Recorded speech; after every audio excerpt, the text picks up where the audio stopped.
आपण पाहत आहात जत मराठी न्यूज।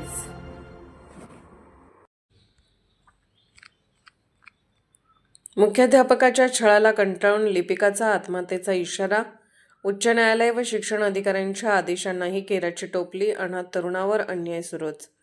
जत येथील श्री दत्त माध्यमिक व उच्च माध्यमिक विद्यालयात मुख्याध्यापकांच्या मनमानी कारभारामुळे एका अनाथ तरुणावर गंभीर अन्याय होत असल्याचा धक्कादायक प्रकार समोर आला असून त्रासाला कंटाळून संबंधित युवकाने आत्महत्येचा इशारा दिल्याने शैक्षणिक क्षेत्रात खळबळ उडाली आहे। याबाबत शुभम धनाजी चव्हाण यांनी पत्रकार परिषदेत आपली व्यथा मांडली। शुभमचे वडील धनाजी चव्हाण हे याच विद्यालयात शिपाई म्हणून कार्यरत होते। त्यांच्या निधनानंतर 2 वर्षातच आईचेही निधन झाल्याने शुभम व त्याचा भाऊ अनाथ झाले। सध्या त्यांची आजी कॅन्सरग्रस्त असल्याने कुटुंबावर दुहेरी संकट कोसळले आहे। वडिलांच्या निधनानंतर अनुकंप तत्वावर शुभम याची लिपिक पदावर नियुक्ती करण्यात आली होती। तत्कालीन मुख्याध्यापक अण्णासाहेब लोखंडे यांनी 2022 पासून त्यांना कामावरही रुजू करून घेतले होते व त्यांचा प्रस्ताव शिक्षण अधिकाऱ्यांकडे सादर केला होता। मात्र लोखंडे यांच्या सेवानिवृत्तीनंतर प्रभारी मुख्याध्यापक म्हणून आलेल्या MS शेख यांनी पदभार स्वीकारताच शुभम यांच्यावर अन्याय सुरू केल्याचा आरोप आहे। लिपिक पदावर नियुक्ती असताना त्यांना शिपाई कामे करण्यास भाग पाडणे, स्वच्छता तसेच शौचालय साफ करण्यास लावणे, मस्टरवरील सह्या बंद करणे आणि सतत मानसिक व शारीरिक छळ करणे असे प्रकार घडत असल्याचे शुभम यांनी सांगितले। या अन्यायाविरोधात शुभम यांनी उच्च न्यायालयात धाव घेतली होती। न्यायालयाने माध्यमिक शिक्षण अधिकारी सांगली तसेच संबंधित मुख्याध्यापकांना आदेश देत शुभम यांना लिपिक पदावर कायम करण्याचे निर्देश दिले। त्यानुसार शिक्षण अधिकारी राजेसाहेब लोंढे यांनीही शुभम यांच्या नियुक्तीस वैयक्तिक मान्यता देत आदेश जारी केला। तथापि न्यायालय व शिक्षण अधिकाऱ्यांच्या स्पष्ट आदेशानंतरही मुख्याध्यापक शेख हे शुभम यांना कामावर रुजू करून घेण्यास टाळाटाळ करत असून उलट धमक्या देत त्रास देत असल्याचा गंभीर आरोप करण्यात आला आहे। न्यायालयीन आदेश असूनही मला कामावर घेतले जात नाही। सततच्या मानसिक छळामुळे माझ्यावर आत्महत्या करण्याची वेळ आली आहे, असा इशारा शुभम चव्हाण यांनी दिल्याने प्रशासनासमोर गंभीर प्रश्न निर्माण झाला आहे। या प्रकरणामुळे शैक्षणिक क्षेत्रात संतापाची लाट उसळली असून संबंधित मुख्याध्यापकांवर तातडीने कारवाई करण्याची मागणी नागरिकांतून होत आहे। माझं नाव शुभम धनाजी चव्हाण आहे। माझे वडील श्री धनाजी आबासो चव्हाण हे 2020ला ऑन ड्युटी असताना वारलेले होते। ही आमची शाळा आहे।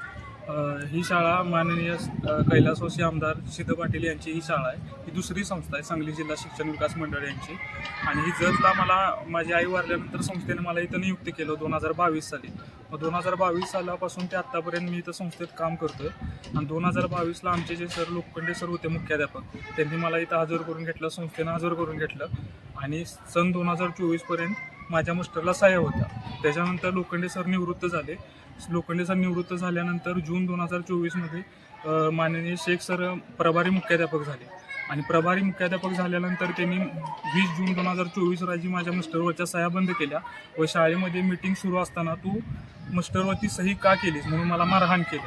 आणि सरांनी मला 2 वर्ष सही करत असताना सर्व काही पाहिलं होतं, तरी पण मी त्याचा पाठपुरावा केला। सरांना विनंती केली, परत पत्र वगैरे केले, शिक्षणाधिकाऱ्यांना तक्रार अर्ज केला, तरी पण त्याचा काही उपयोग झाला नाही। मी NC दाखल केली आणि NC दाखल केल्यानंतर पुढे मी एप्रिल 2025ला मी हायकोर्टामध्ये गेलो, एप्रिल ते फेब्रुवारीच्या आसपास। मग नोव्हेंबर 2026ला माझा हायकोर्टाचा निकाल लागला व हायकोर्टाचा निकाल लागल्यानंतर परत मी मुख्याध्यापकांच्याकडे आलो व माझ्या सह्या घेण्यासाठी त्यांना मी विनंती केली, अर्ज वगैरे केल्या, तरी पण त्यांनी पहिल्यांदा माझ्या विनंत्या अर्ज वगैरे ऐकल्या नाहीत। त्यानंतर परत त्यांनी माझी सही चालू केली परत ज्यावेळेस हायकोर्टाची 70 दिवसाची मुदत संपली त्यानंतर माझ्या सह्या त्यांनी बंद केल्या। आणि सह्या बंद केल्यानंतर मी त्यांना विचारण्यासाठी गेलो की तुम्ही माझ्या सह्या का बंद केल्या, तर ते मला म्हणले की हायकोर्टानं आम्हाला सांगितलेलं की इन मीन टाईम असा 6व्या मुद्द्याचा जिक्र करून त्यांनी सांगितलं की तुझी फक्त आम्हाला 70 दिवसापुरती सही घ्यायला सांगितलेली आणि तिथनं पुढं मी काही सही घेणार नाही। मग ते म्हणले की मला तू शिक्षणाधिकाऱ्यांची ऑर्डर आम्हाला आणून दे, त्याच्यानंतर पुढं काय असेल ते बघतो। मग त्यानंतर मी त्यांना शिक्षणाधिकाऱ्यांची माझी कनिष्ठ लिपिक पदाची ऑर्डर आणून दिली।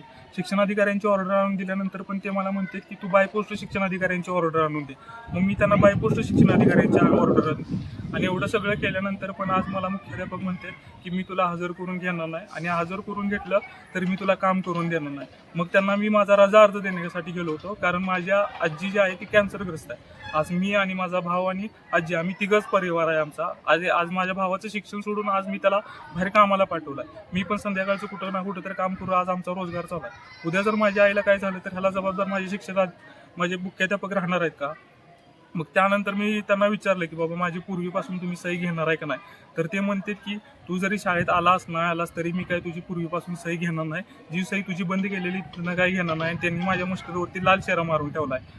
आणि आज एवढं सगळं असून पण मुख्याध्यापक मला म्हणतात की आता तुला मी हजर करून घेणार नाही. तू न्यायालयाला फसवलंयस आणि न्यायालयाला फसवून तू ऑर्डर आणल्यास. मग मी त्यांना म्हणलं की मी तुम्हाला 8 महिन्याची वेळ दिलता. 8 महिन्याचा वेळ देऊन पण तुम्ही माझ्या कुठली पण नोटीस स्वीकारली नाही काय नाही असं बोलल्यानंतर पण ते काय मला झुगारत नाहीत. आणि आज माझ्या वेळ अशी आली की आज मला आत्महत्या करण्याशिवाय पर्याय राहिलेला नाही.